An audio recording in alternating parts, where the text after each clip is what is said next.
କେଉଁ ସଂଖ୍ୟାଟି ବଡ଼? 3 to the power 50, 4 to the power 40, 5 to the power 30, 6 to the power 20। ଦେଖ ପ୍ରଥମେ 50, 40, 30 ଆଉ 20 ର ଗସାଗୁ ପ୍ରଥମେ କାଢିଦେବା।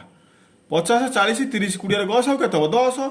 ଆଉ 3 to the power 50 କୁ ଆମେ ଲେଖିପାରିବା କ'ଣ? 3 to the power 5 into 10।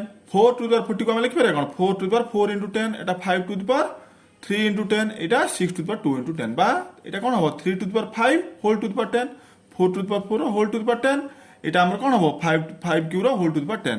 এটা হবে 6 square whole to the power 10। এটা 3 to the power 5 টা কোন হবে? 243 র ঘাত 10। এটা 256 র ঘাত 10, 125 র ঘাত 10, 36 র ঘাত 10। এମାନଙ୍କ ମଧ୍ୟରୁ যেহেতু সেকেন্ডটি বড় ଅଛି তাহলে এই চারিটিରୁ ଆମର এইটা ସବୁଠୁ বড় ହେବ। এবং সান ମଧ୍ୟ ଆମେ এইটি কাঢ়ি परिबा।